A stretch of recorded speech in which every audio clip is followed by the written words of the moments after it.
여수 밤바다. 그 노래 한 소절이면 누구나 한 번쯤 떠나고 싶었던 도시였습니다. 그런데 그 낭만의 도시를 떠받치던 두 개의 기둥이 지금 같은 시기에 동시에 무너지고 있습니다. 한쪽은 전국에서 사람이 몰려들던 관광도시였고, 다른 한쪽은 우리나라 수출 2위를 책임지던 거대한 석유화학 산업단지였습니다. 도시 하나를 떠받치던 심장이 두 개나 있었던 셈입니다.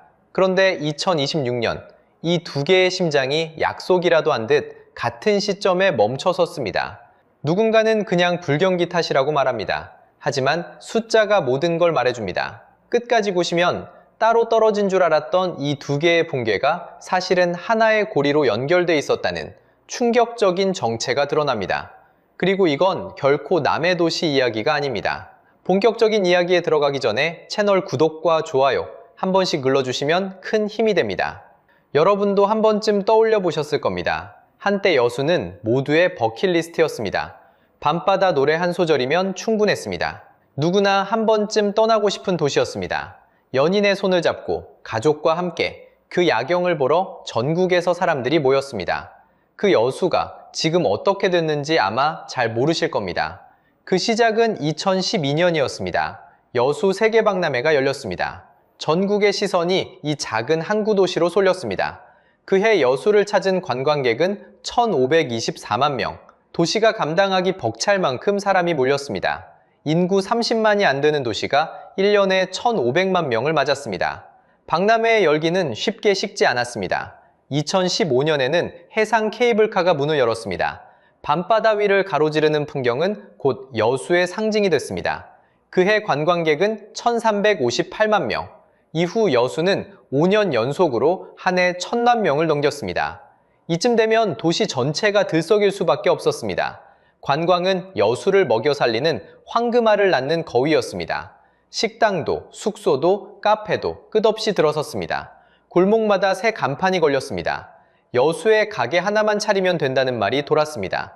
빚을 내서라도 들어오려는 사람이 줄을 섰습니다. 모두가 밤바다는 영원할 거라 믿었습니다. 그 믿음 위에 도시의 살림이 통째로 얹혀 있었습니다. 그런데 그 거위가 병들기 시작했습니다. 충격적인 신호는 가장 정직한 곳에서 나왔습니다. 여수 관광 만족도가 3년 연속으로 떨어졌습니다. 사람이 줄어서가 아니었습니다. 다녀온 사람들의 마음이 먼저 식어갔습니다. 한 번 다녀온 사람이 다시 오지 않았고, 다시 오지 않은 사람의 입소문이 또 다른 발길을 돌려세웠습니다. 가게 수는 늘었지만 손님의 기대는 거꾸로 내려앉고 있었습니다. 이유는 멀리 있지 않았습니다. 도시를 지탱하던 신뢰가 조금씩 금이 가고 있었습니다.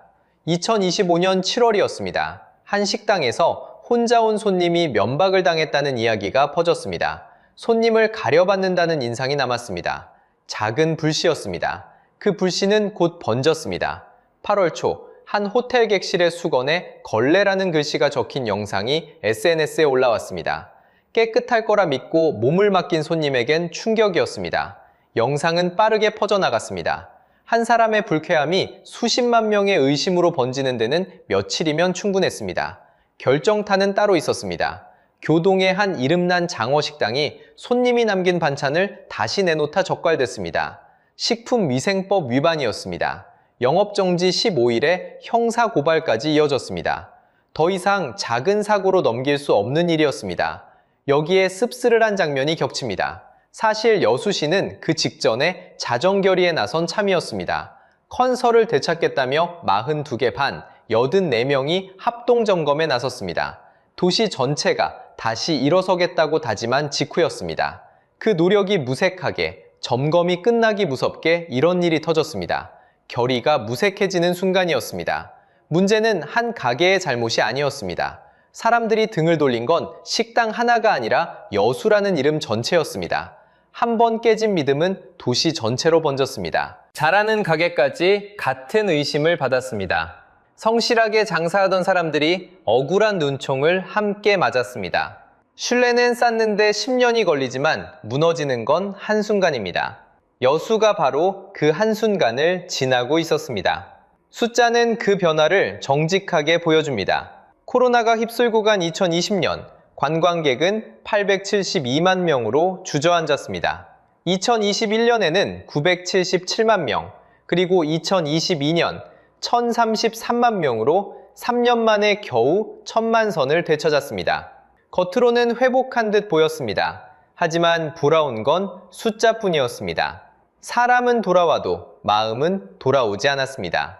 한번 실망한 손님은 종처럼 지갑을 다시 열지 않는 법입니다. 그 마음의 빈자리에 한마디가 들어찼습니다. 이 돈이면 차라리 다른 데 가지. 처음엔 농담 같던 말이 점점 진심이 되어갔습니다. 같은 값이면 더 멀리, 더 깨끗한 곳으로 떠나려는 사람이 늘었습니다. 여수를 향하던 발길이 그렇게 흔들리기 시작했습니다. 도시를 떠받치던 첫 번째 기둥, 관광이 안에서부터 금이 가고 있었습니다. 그런데 진짜 충격은 따로 있습니다. 지금까지 이야기한 것은 여수가 가진 문제의 절반일 뿐입니다.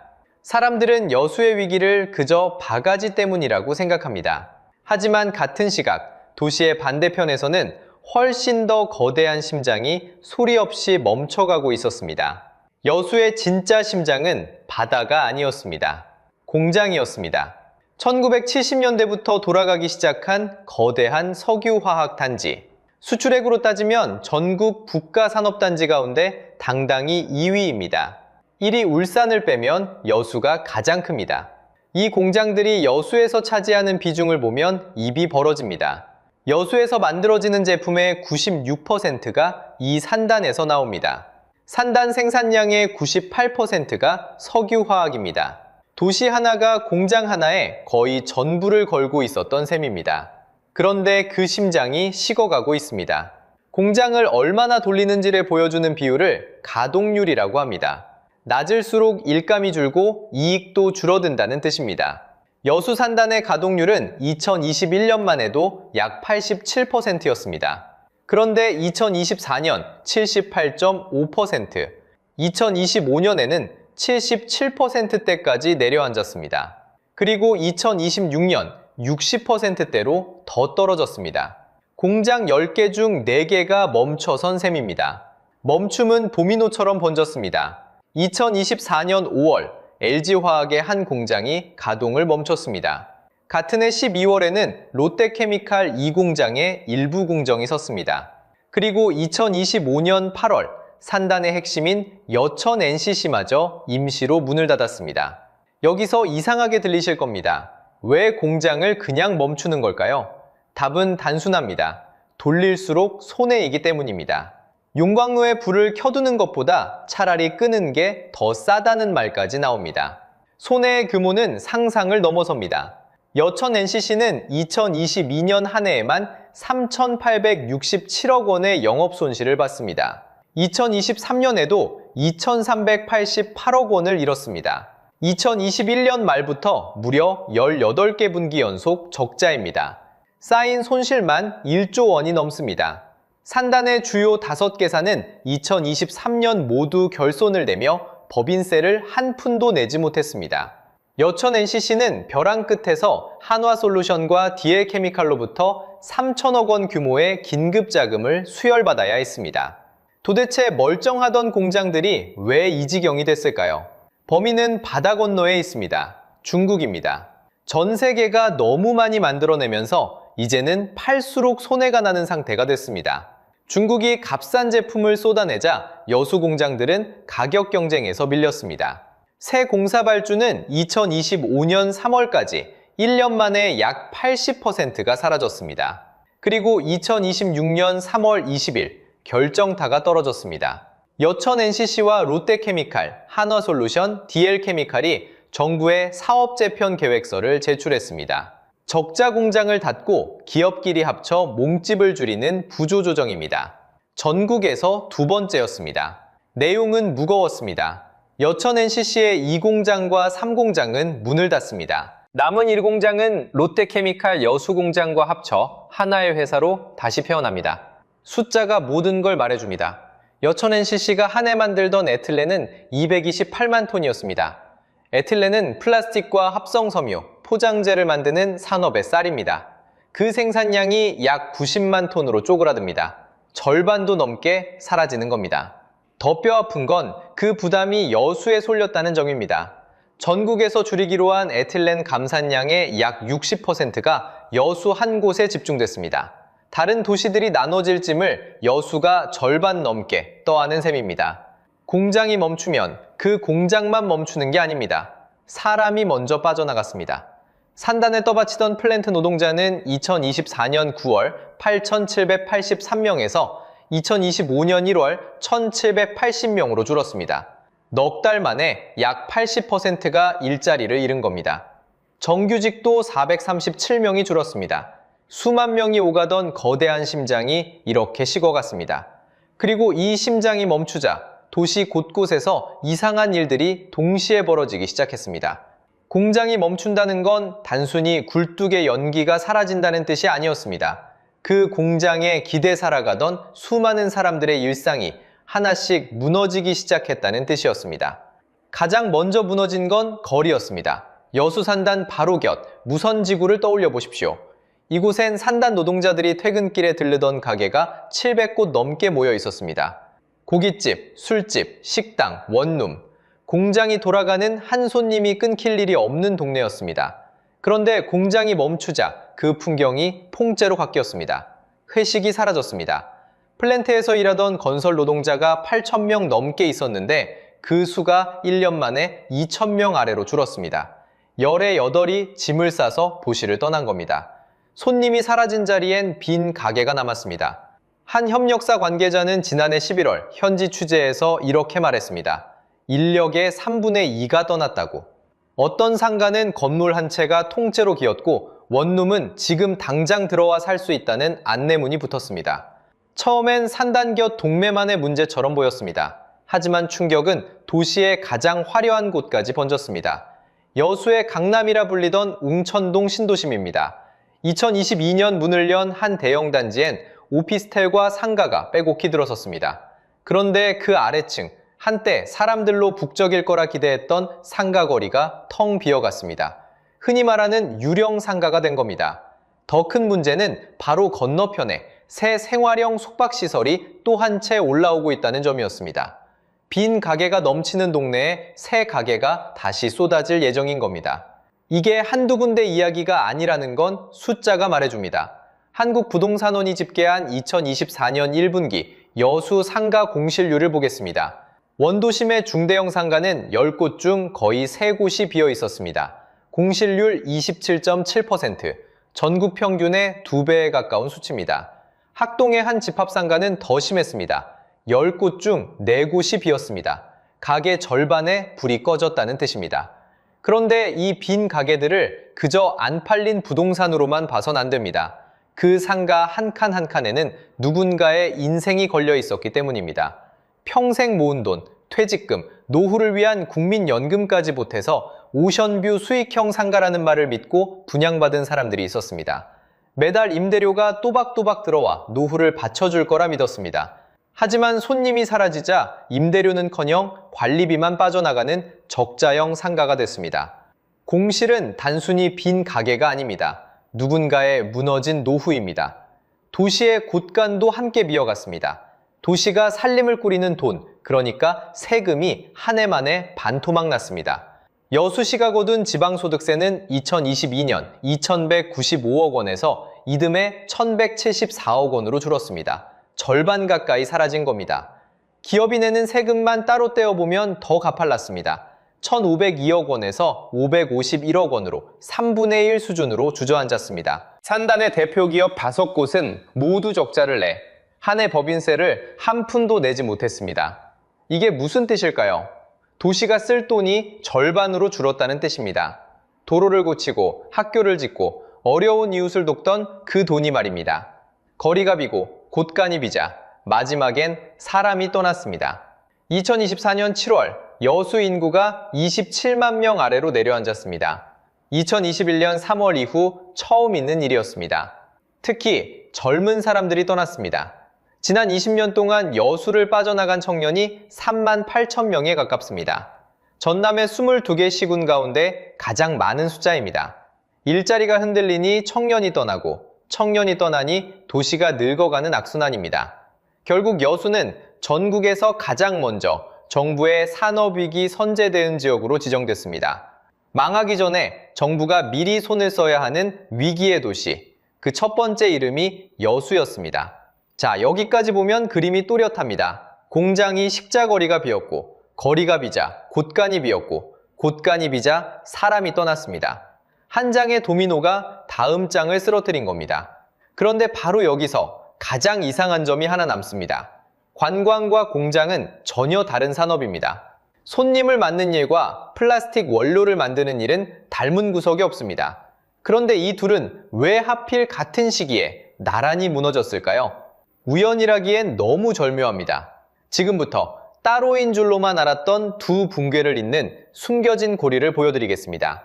결론부터 말씀드립니다. 관광도, 산단도 사실은 같은 병을 앓고 있었습니다. 바로 단일 의존입니다. 생각해보면 이상한 일이었습니다. 여수에는 두 개의 다리가 있었습니다. 하나는 관광이고 하나는 석유화학이었습니다. 두 다리로 든든하게 서 있는 도시처럼 보였습니다.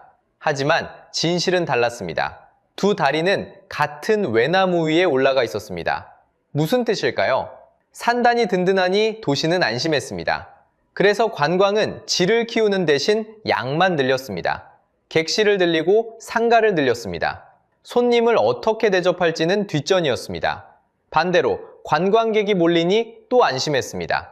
그래서 공장이 흔들리는 신호를 외면했습니다. 두 기둥이 서로의 위기를 가려주고 있었던 겁니다. 멀쩡해 보이는 착시였습니다. 산단을 믿고 관광을 부풀렸고, 관광을 믿고 산단을 외면했고, 결국 둘 다 잃었습니다. 그리고 바깥에서 두 개의 충격이 같은 시점에 도착했습니다. 한쪽에서는 중국의 공급 과잉이 공장을 덮쳤습니다. 다른 한쪽에서는 엔저로 사람들의 발길이 해외로 빠져나갔습니다. 가려져 있던 두 약점이 동시에 드러났고 도시는 한꺼번에 주저앉았습니다. 관광 붕괴가 바가지 때문만이라고 생각하셨다면 숫자를 보셔야 합니다. 숫자가 모든 걸 말해줍니다. 2026년 1월부터 3월까지 일본을 찾은 한국인이 312만 명을 넘었습니다. 한 분기 기준 역대 최대입니다. 같은 기간 제주를 찾은 내국인은 1년 전보다 15.3% 줄었습니다. 여수 갈 돈이면 일본 간다는 말은 농담이 아니었습니다. 통계로 찍혀 나온 현실이었습니다. 여수의 관광이 무너진 건 불친절 몇 건 때문이 아니라 굳이 여기 올 이유를 만들지 못한 구조 때문이었습니다. 그렇다면 이건 여수만의 불운일까요? 아닙니다. 전남 동부권의 주요 도심 상가 공실률은 이미 30%를 넘었습니다. 나주 혁신도시 상가는 37%가 비어 있습니다. 단일 산업에 기댄 도시들이 나란히 가라앉고 있습니다. 심지어 조선업으로 호황을 누린다는 거제조차 실적은 좋은데 지역 경제는 10년째 제자리입니다. 하나의 모든 걸 건 도시는 잘 될 때조차 위태롭습니다. 그래서 이건 남의 도시 이야기가 아닙니다. 여러분의 삶으로 그대로 이어집니다. 세 가지만 짚어드리겠습니다. 첫째, 두동산입니다. 오션뷰, 수익형이라는 말로 팔린 상가가 어떻게 적자 덩어리가 됐는지 우리는 봤습니다. 단 하나의 호재에 기댄 분양은 그 호재가 사라지는 순간 함께 무너집니다. 여러분이 노후를 걸려는 그 한 채는 무엇에 기대고 있습니까? 둘째, 여러분의 직업과 산업입니다. 중국의 공급 과잉이 흔들리는 건 석유화학만이 아닙니다. 철강을 비롯한 한국의 주력 산업들이 같은 추격 압력을 받고 있습니다. 여수의 공장이 멈춘 그 원리가 여러분이 다니는 회사의 문 앞에도 와 있을 수 있습니다. 셋째, 여러분의 동네 상권과 여행입니다. 사람들이 더 싸고 매력적인 곳으로 떠나면 우리 동네 가게도 여수의 무선지구처럼 비어갑니다. 분산되지 않은 모든 것은 같은 위험을 안고 있습니다. 물론 한 줄기 빛도 있습니다. 2026년 9월 여수에서 세계섬 박람회가 열립니다. 분명 반등의 기회입니다. 하지만 냉정하게 봐야 합니다. 행사 하나가 도시의 체질을 바꾸지는 못합니다. 축제는 기회입니다. 그러나 축제 하나로 다 해결된다는 믿음은 가장 위험한 착각입니다. 기억하셔야 할 단 한 문장이 있습니다. 단 하나에 기댄 도시는 그 하나가 흔들리면 전부를 잃습니다. 여수가 그랬습니다. 단 하나에 기댄 도시는 그 하나가 흔들리면 전부를 잃습니다. 그리고 도시만의 이야기가 아닙니다. 단 하나에 기댄 삶도 그 하나가 흔들리면 전부를 잃습니다. 여수의 두 기둥은 따로 무너진 게 아니었습니다. 단일 의존이라는 같은 뿌리에서 같은 시점에 함께 무너졌습니다. 여수의 위기는 바가지나 불경기 같은 표면의 문제가 아니라 구조의 문제였습니다. 그리고 이 구조는 여수에만 있는 게 아닙니다. 단 하나의 호재에 기댄 부동산, 단 하나의 산업에 기댄 도시, 단 하나의 회사에 기댄 일자리, 흩어놓지 않은 모든 것에 대한 경고입니다. 사업 재편도, 선박람회도 길이 될 수 있습니다. 하지만 진짜 답은 단 하나, 기대는 곳을 여러 개로 늘리는 구조 전환뿐입니다. 그래서 마지막으로 여러분께 묻고 싶습니다. 여러분이 사는 도시의 심장은 몇 개입니까? 그리고 여러분의 삶을 떠받치는 기둥은 몇 개입니까? 댓글로 여러분의 생각을 들려주세요. 이 영상이 한 번쯤 생각해 볼 계기가 되셨다면 구독과 좋아요, 그리고 알림 설정을 부탁드립니다.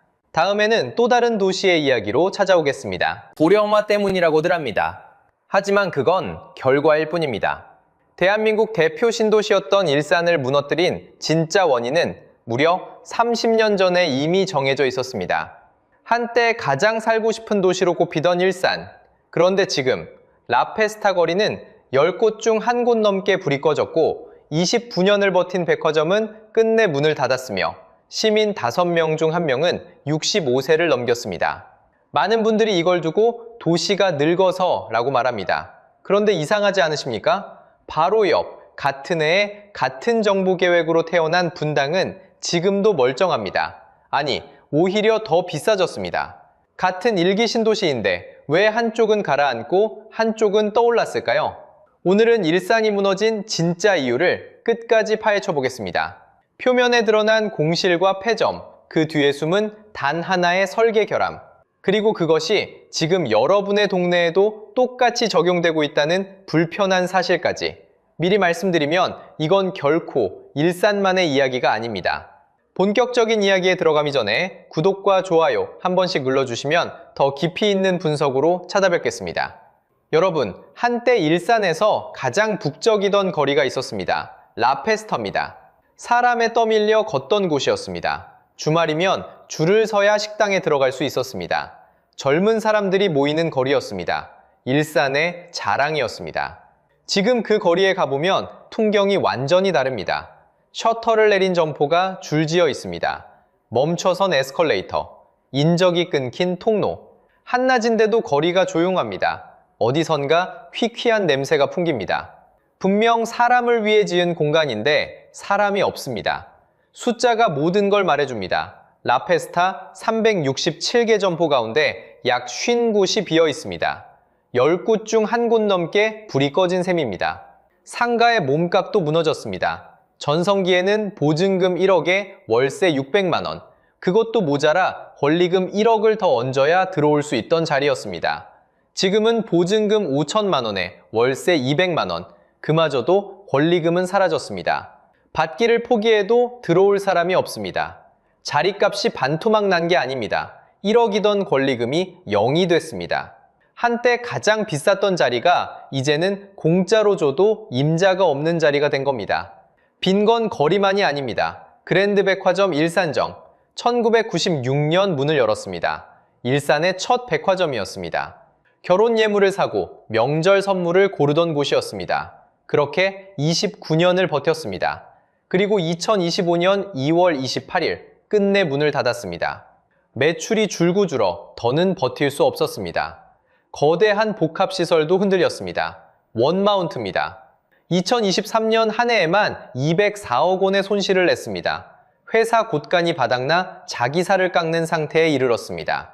결국 2024년 7월 법원에 회생을 신청했습니다. 한때 청산 위기까지 몰렸고 지금은 새 주인을 찾는 매각 절차가 진행 중입니다. 충격적인 건 이 모든 일이 어느 외진 변두리에서 벌어진 게 아니라는 점입니다. 대한민국 일기 신도시를 대표하던 도시, 누구나 한 번쯤 살고 싶어 하던 그 일산입니다. 빈 점포, 닫힌 백화점, 무너진 복합시설, 한 곳의 사정이 아닙니다. 도시 전체에서 같은 일이 동시에 벌어지고 있습니다. 그런데 여러분, 한 가지 짚고 넘어가야 할 게 있습니다. 지금까지 보신 이 모든 장면은 사실 결과일 뿐입니다. 공실도, 폐점도, 회생 절차도, 진짜 원인은 따로 있습니다. 그렇다면 이 화려했던 도시는 어쩌다 이렇게 됐을까요? 시간을 30년 전으로 되돌려 보겠습니다. 지금은 셔터가 내려진 그 거리도 한때는 전혀 다른 모습이었습니다. 라페스타가 처음 문을 열었을 때 이곳은 고양시를 넘어 수도권 서북부 전체의 약속 장소였습니다. 주말이면 거리에 사람이 넘쳤습니다. 젊은 연인들이 거리를 메웠고 가족 단위 손님들이 늦은 밤까지 거리를 채웠습니다. 권리금만 1억 원이 넘어도 자리가 나면 줄을 서던 곳입니다. 보증금 1억에 월세 600만 원을 불러도 들어오겠다는 사람이 줄을 섰습니다. 모두가 일산을 부러워했습니다. 여러분이 기억하는 그 일산이 맞습니다. 그렇다면 이 화려했던 도시는 어쩌다 첫 단추가 어긋났을까요? 가장 먼저 눈에 띄는 건 거리 그 자체의 약정입니다. 라페스타는 지붕 없는 실외 스트리트형 상가입니다. 날씨 좋은 봄가을엔 더없이 좋았습니다. 하지만 여름이면 푹푹 찌고 겨울이면 사르르는 바람이 거리를 비웠습니다. 한여름과 한겨울, 1년의 절반은 손님이 발길을 돌리기 쉬운 구조였습니다. 거기에 더 큰 문제가 숨어 있었습니다. 이 상가는 한 회사가 통째로 가진 게 아니라 점포 하나하나를 따로 분양한 구조였습니다. 소유주만 수백 명입니다. 시대가 바뀌어 단장이 필요해져도 그 많은 주인의 뜻을 하나로 모으는 일은 사실상 불가능했습니다. 누군가는 고치자 하고 누군가는 돈을 못 댄다 하고 결국 아무것도 바뀌지 않았습니다. 도시는 늙어가는데 상가는 처음 지어진 모습 그대로 멈춰 있었습니다. 여기에 결정타가 더해집니다. 2007년 바로 옆에 웨스턴돔이 들어섰습니다. 10년 뒤인 2017년에는 고향 스타필드가 문을 열었습니다. 새 상권이 생기는 건 분명 좋은 일처럼 보입니다. 그런데 문제는 손님은 그대로인데 가게만 늘었다는 점입니다. 같은 생활권 안에서 상권이 상권을 나눠 먹기 시작했습니다. 한 상권이 다른 상권을 잡아먹는 자기 잠식이 벌어진 겁니다. 더위와 추위를 피할 수 있는 실내, 더 새 것, 더 편한 주차, 그 모든 조건에서 라페스타는 한 발씩 밀렸습니다. 새 것이 문을 열 때마다 가장 먼저 만들어졌던 라페스타의 손님이 조금씩 빠져나갔습니다. 사람이 줄을 서던 거리가 권리금을 포기해도 빈자리가 채워지지 않는 거리가 된 겁니다. 여기까지 들으면 답이 다 나온 것 같습니다. 상권이 너무 많아서 경쟁에 밀려서 무너졌다. 그런데 이건 진짜 원인이 아닙니다. 그저 겉으로 드러난 증상일 뿐입니다. 상권 경쟁은 어느 도시에나 있습니다. 그것만으로 한 도시 전체가 가라앉지는 않습니다. 진짜 원인은 따로 있습니다. 그리고 그 답은 바로 옆 분당이 쥐고 있습니다. 여기서 한 가지 질문을 던져보겠습니다. 일산은 혼자 태어난 도시가 아닙니다. 같은 정부 계획, 같은 1991년 출발, 같은 일기 신도시였던 동네가 또 있습니다. 바로 분당입니다. 그런데 30년이 지난 지금 두 도시의 운명은 완전히 갈렸습니다. 분당 집값은 강남 못지않게 단단합니다. 거리엔 출퇴근하는 사람들로 활기가 넘칩니다. 반면 일산은 앞서 보신 그대로입니다. 같은 해 출발인데 왜 이렇게 갈렸을까요? 답은 의외로 단순합니다. 일자리입니다. 분당 바로 옆에는 판교 테크노밸리가 있습니다. 네이버가 있고 카카오가 있고 NC소프트가 있고 KT가 있습니다. 대기업과 상장사가 즐비합니다. 아침이면 수십만 명이 이곳으로 일하러 들어옵니다. 사람들은 분당에 살면서 분당 근처에서 돈을 벌고 그 돈을 다시 분당에서 씁니다. 도시가 스스로 돈을 버는 능력, 자족 기능을 갖춘 겁니다. 일산은 어땠을까요? 일산의 양질의 일자리는 손에 꼽을 정도였습니다. 대부분의 주민은 아침마다 서울로 출근하고 밤이 되어서야 잠을 자러 돌아왔습니다. 일은 서울에서 하고 일산에서는 잠만 자는 도시, 이른바 베드타운, 잠자리 도시로 설계된 겁니다. 여기서 결정적인 차이가 드러납니다. 분당은 돈 버는 사람을 유치했고 일산은 돈 쓰는 장소를 유치했습니다. 화려한 쇼핑몰과 백화점과 스트리트 상가를 잔뜩 지었습니다. 그런데 정작 그 안에서 돈을 벌 사람은 도시 밖으로 빠져나가 있었습니다. 저는 도시를 하나의 생명체라고 생각합니다. 그렇다면 일자리는 그 몸에 흐르는 피와 같습니다. 피가 돌아야 도시가 삽니다. 사람이 도시 안에서 벌고 도시 안에서 써야 상권이 돌고 세금이 거치고 젊은 가족이 모입니다. 그런데 일산은 처음부터 피가 도는 심장이 없었습니다. 화려한 겉모습은 다 갖췄지만 정작 도시를 살아있게 하는 가장 중요한 것이 빠져 있었던 겁니다. 그러면 이렇게 반문하실 수 있습니다. 이제 GTX-A가 뚫렸지 않냐고? 맞습니다. 2024년 GTX-A가 개통되면서 킨텍스에서 서울역까지 20분대에 갈 수 있게 됐습니다. 분명 대단한 호재처럼 들립니다. 그런데 여러분, 한번 곰곰이 생각해 보십시오. GTX는 무엇을 하는 도구입니까? 일산 사람을 더 빠르게 서울로 실어 나르는 도구입니다. 출근은 더 편해지겠죠? 하지만 그 사람이 일산에서 돈을 버는 건 아닙니다. 여전히 서울에서 벌고, 서울에서 점심을 먹고, 서울에서 소비합니다. 교통이 좋아질수록 일산은 오히려 더 완벽한 잠자리 도시가 되어갑니다. 도시 자체의 일자리와 소비를 만들어내지 못하는 한 더 빠른 길은 해법이 아니라 또 하나의 빨대일 뿐입니다. 여기까지 보면 일산의 진짜 병명이 분명해집니다. 고령화도, 상권 경쟁도 아니었습니다. 처음부터 피가 돌지 않게 설계된 도시, 그게 진짜 이유였습니다. 그런데 문제는 여기서 끝나지 않습니다. 일자리가 빠져나간 도시에는 더 무서운 일이 아주 천천히 시작되기 때문입니다. 일자리가 빠져나간 도시에서는 사람도 함께 빠져나갑니다. 한창 돈을 벌고 돈을 쓰는 젊은 세대가 직장을 따라 서울로, 판교로 떠나면 그 도시에는 누가 남을까요? 떠날 형편이 안 들거나 떠날 이유가 없는 사람들이 남습니다. 그렇게 도시는 조용히, 그러나 확실하게 늙어갑니다. 숫자가 모든 걸 말해줍니다. 고양시의 65세 이상 비율은 2002년만 해도 6.2%에 불과했습니다. 그런데 2025년 12월 말 기준으로 18.6%까지 올라섰습니다. 사람 수로는 10기구만 7천 명이 넘습니다. 시민 5명 중 1명이 노인이라는 뜻입니다. 고양시는 이미 경기도 31개 시군 가운데 노인 인구가 가장 많은 도시가 됐습니다. 문제는 이게 멈추지 않는다는 겁니다. 전망을 보면 2028년에는 20.6%, 2035년에는 26.7%에 이릅니다. 10년 뒤면 4명 중 1명 이상이 노인인 도시가 된다는 얘기입니다. 신도시라서 더 그렇습니다. 비슷한 또래가 같은 시기에 한꺼번에 입주했기 때문에 이들이 다 같이 나이를 먹습니다. 젊은 피가 새로 들어오질 않으니 도시 전체가 한 방향으로 동시에 늙어가는 겁니다. 여기서 이게 왜 무섭냐면 도시가 늙으면 돈이 돌지 않기 때문입니다. 노년층은 외식도, 옷도, 문화생활도 젊은 층보다 훨씬 빠르게 소비를 줄입니다. 당연한 일입니다. 그런데 그 당연한 일이 쇼핑과 외식으로 먹고 살던 일산 상권을 정통으로 때립니다. 아이를 키우며 북적이던 거리가 노인이 산책하는 거리가 된 겁니다. 소비가 줄면 가게가 문을 닫고, 가게가 닫으면 거리는 더 비고, 거리가 비면 사람은 더 발길을 끊습니다. 한번 돌기 시작한 이 바퀴는 좀처럼 멈추질 않습니다. 곳간도 함께 비어갑니다.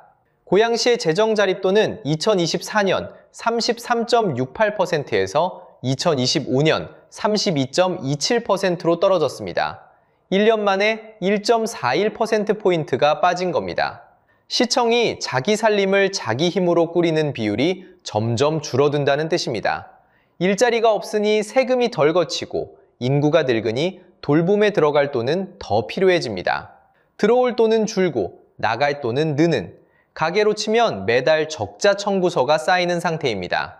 자, 그러면 이 모든 이야기가 결국 어디로 흘러갈까요? 바로 여러분이 가장 궁금해하실 그것, 집값입니다. 일산 서구 후곡마을의 84제곱미터 아파트는 2022년 5월 7억 1,500만 원으로 고점을 찍었습니다. 그런데 2025년에는 4억 9,300만 원까지 내려왔습니다. 3년 반 만에 약 31%가 빠진 겁니다. 흔히 인터넷에 떠도는 9억이 1억 됐다는 식의 과장이 아닙니다. 정직하게 실거래테이티드 기준으로 31%입니다. 하지만 이 31%가 더 아픈 이유가 있습니다. 2024년 수도권 집값은 다시 반등하기 시작했습니다. 떨어졌던 동네들이 하나둘 회복하던 시기였죠. 그런데 일산 동구와 서구는 그 반등기에 거의 유일하게 올라타지 못했습니다. 남들 다 회복할 때 혼자 제자리였던 겁니다. 집값이 빠진 것보다 다시 오를 힘 자체가 보이지 않는다는 것, 이게 진짜 무서운 대목입니다. 그래서 누군가는 이렇게 물을 겁니다. 그럼 낡은 아파트 새로 지으면, 재건축하면 되는 거 아니냐고요? 충분히 나올 수 있는 기대입니다. 하지만 그 답을 꺼내기 전에 반드시 짚어야 할 사실이 하나 더 있습니다.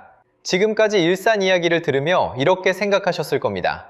안타깝긴 한데 우리 동네는 아니겠지? 그런데 정말 그럴까요? 일산에서 일어난 일은 일산만의 일이 아닙니다.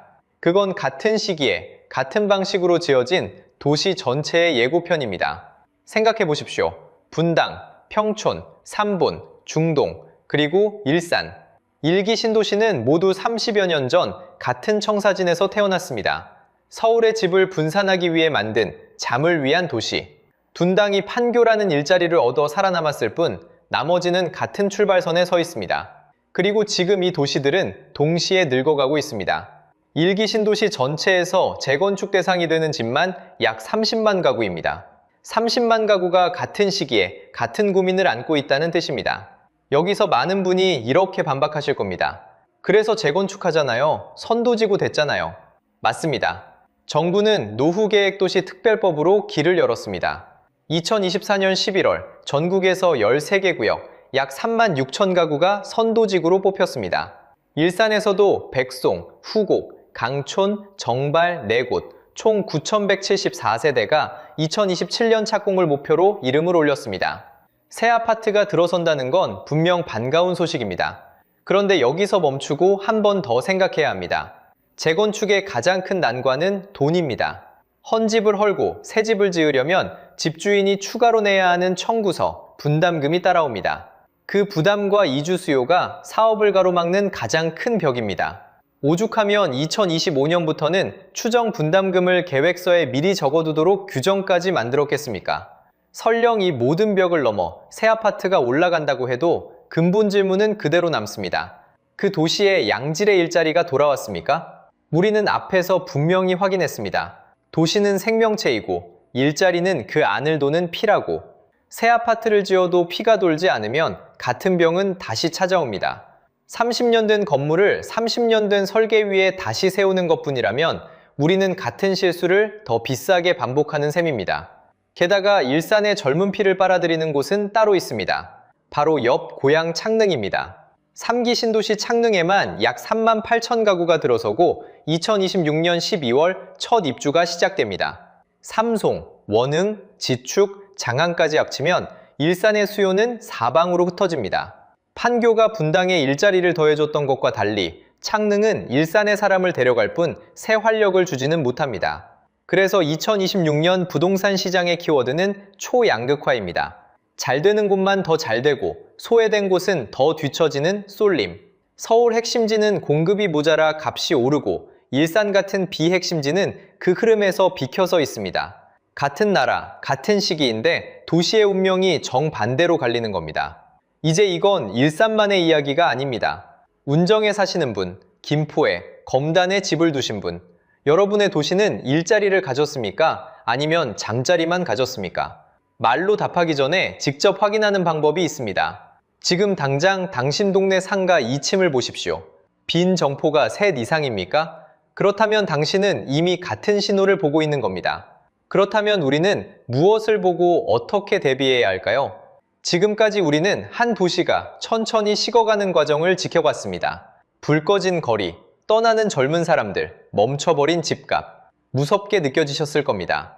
그런데 여기서 한 가지는 분명히 해두고 싶습니다. 이건 일산이라는 도시의 잘못이 아니라 30년 전 설계도가 만든 결과라는 점입니다. 원인을 알면 우리는 더 이상 끌려다니지 않아도 됩니다. 그러니 오늘 이야기를 막연한 공포가 아니라 여러분 손에 쥐어롭드리는 3가지 기준으로 정리해드리겠습니다. 첫째, 집을 볼 때 가장 먼저 묻는 질문을 바꾸십시오. 우리는 보통 서울까지 몇 분 걸리나를 가장 먼저 따집니다. 하지만 이 영상이 보여준 건 빨리 실어 나르는 길이 도시를 살리지는 못한다는 사실이었습니다. 그러니 첫 질문은 이것이어야 합니다. 이 도시 안에 사람들이 출근할 만한 좋은 일자리가 있는가? 교통보다 자족 기능, 즉 도시가 스스로 돈을 버는 힘을 1순위로 보십시오. 둘째, 상가를 볼 때는 겉모습보다 속을 보십시오.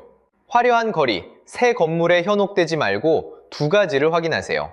이 상권을 책임지고 관리하는 주체가 한 곳으로 모여 있는지, 그리고 이 가게에 돈을 쓸 사람들이 근처에서 일하고 있는지. 소유주가 수백 명으로 터진 채 배후에 일자리가 없는 상권은 아무리 새 것이라도 같은 길을 걷습니다. 셋째, 숫자 두 가지를 챙겨보십시오. 그 동네의 인구 구조, 그러니까 나이대가 어떻게 변하고 있고 사람이 들어오는지 빠져나가는지, 그리고 그 도시의 살림이 스스로 꾸려지는 비율이 오르고 있는지 내려가고 있는지. 이 두 흐름이 같은 방향으로 나빠지고 있다면 그건 분명한 경고 신호입니다. 복잡해 보여도 결국 하나로 모입니다.